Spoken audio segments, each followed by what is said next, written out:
It was a warm summer night in 2021, just days before Megan Newborough's 24th birthday, when she left her home to meet someone she trusted.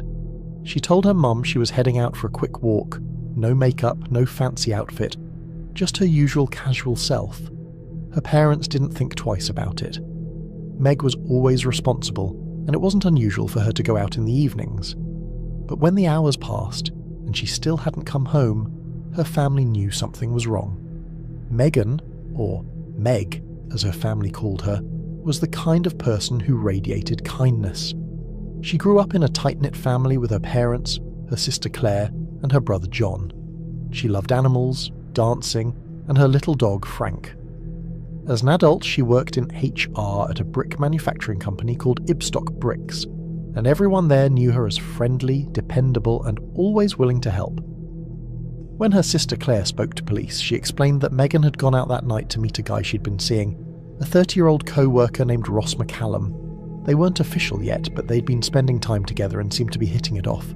He was charming, texting her sweet things every morning, calling her beautiful.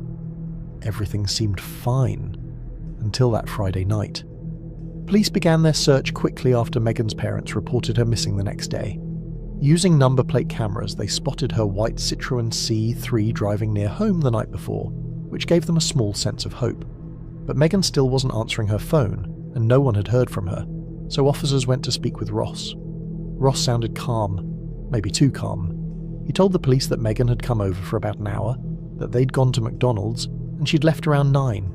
He said he'd been worried when she didn't text him back, claiming he'd sent her several messages asking if she got home safely. Hi, is that Ross?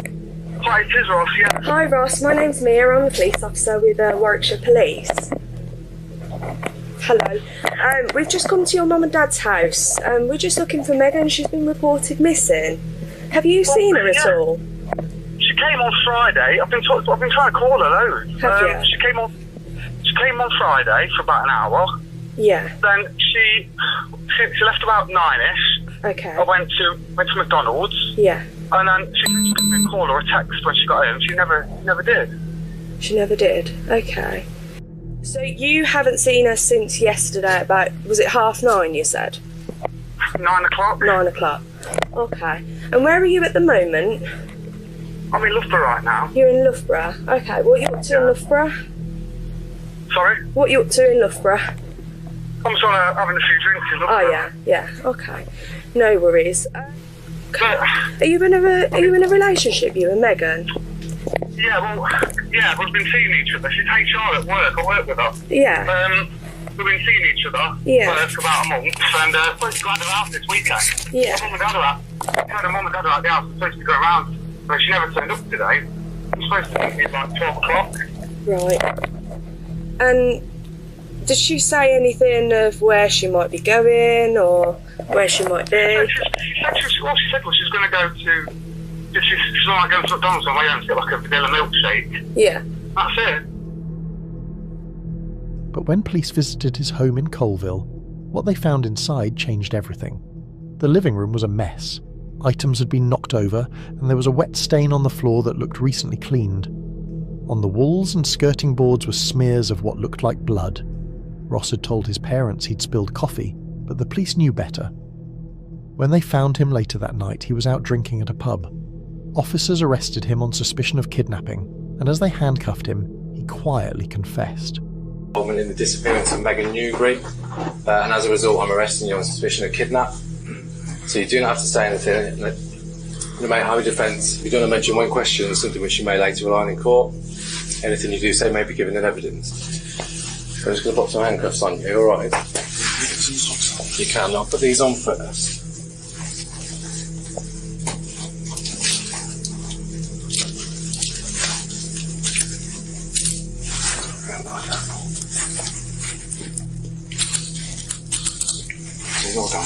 Yeah, that's fine, no worries. When asked where Megan was, he whispered, "Woodhouse Eaves." Then, when asked if she was alive, he said, "No." Police rushed to the location he'd mentioned, a quiet country lane lined with old stone walls and overgrown bushes. Around midnight, they found her. Megan's body was hidden under thick vegetation near the road. She was partially clothed and it was clear she had been strangled. Her throat had also been cut, but that happened after she'd already died. She was just 4 days away from turning 24. Here! Hidden by all the leaves.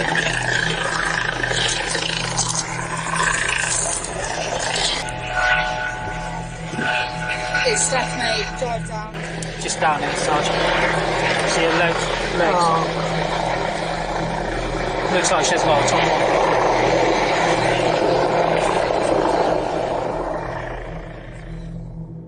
Investigators pieced together the timeline using CCTV and phone data. They learned that Ross had used Megan's car to drive her body out to the countryside. Despite not having a driver's license, he drove about 40 minutes north, dumped her body, and threw her phone into some bushes a mile away. Then he was caught on CCTV disposing of items: his clothes, a towel, some of Megan's things, and even her glasses, which had been bent as if crushed in his hand. What made it all even more disturbing was that during this time, Ross continued to send Megan affectionate texts and voicemails, pretending everything was fine. Minutes after he killed her, he texted, "You're farcing amazing," followed by, "Did you get home okay, baby?" as if nothing had happened. Later he even Googled how to tell a girl you love her and sent her a voicemail saying he was worried about her.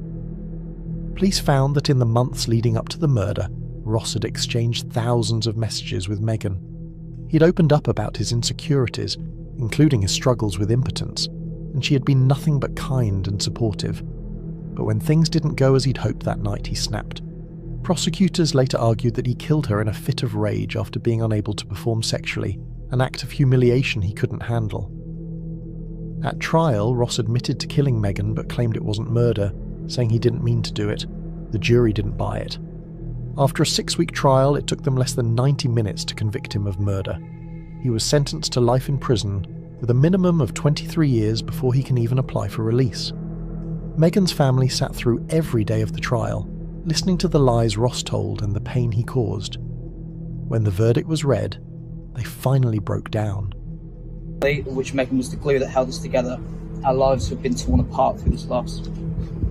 I know how difficult it's been for my parents and sister to sit at court every day, listening to the web of lies spun by someone Megan not only knew, but whom she trusted, someone who clearly had no love for her at all. We're the ones now serving the life sentence. No amount of time in prison can bring Megan back. We have to carry on with our lives as best as we can, but Megan will never leave our thoughts. She was about to buy her first home and was excited for everything she had coming up. She was so eager to start the rest of her life.